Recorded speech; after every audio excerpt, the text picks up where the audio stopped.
Je vous écoutais attentivement et j'avais l'impression d'être dans le théâtre de l'absurde de Ionesco. Il y a de la précarité, alors continuons à gâcher de l'argent public.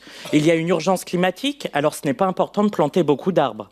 Les musées ont un succès fou, alors c'est formidable de restreindre leurs horaires d'ouverture.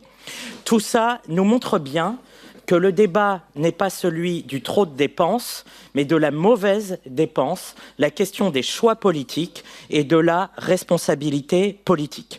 Vous avez dit, la dépense est bonne à condition qu'elle serve l'intérêt commun. 1000 fois oui. Vous avez dit, chaque euro doit servir les habitants. 1000 fois oui également. Vous avez dit, ce qui est excessif est insignifiant.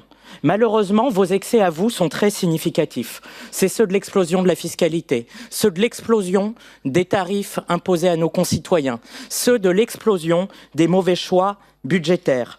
Pour le pont d'Anvers, il y a de l'argent. Pour la rue Mélanie, il y a de l'argent. Pour les éphémères aménagements de la place du Château, il y a de l'argent. Pour les réaménagements successifs de la place du Temple Neuf, il y a beaucoup d'argent. Pour la Convention citoyenne sur le tram Nord, il y a énormément d'argent. Pour les musées brumisateurs, il y a énormément d'argent. En revanche, quand on éteint l'éclairage public dans 30% des rues pour 100 000 euros par an, il n'y a plus d'argent. Quand on met aux abois des associations pour des projets, des fois à plusieurs centaines d'euros, il n'y a plus d'argent.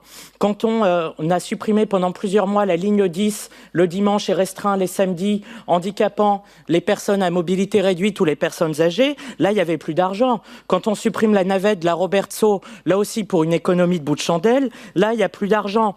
Donc on le voit bien, la question, c'est pas celle des moyens, la question, c'est celle des choix que vous faites pour utiliser cet argent public. Pour vos lubies, aucun souci pour dépenser des millions. Par contre, pour l'essentiel, là, vous êtes à l'euro près.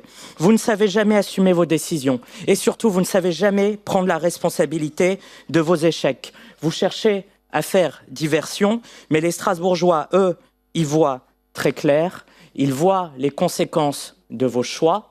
Ils en subissent les conséquences et c'est bien cela le débat que nous avons aujourd'hui. Je vous remercie.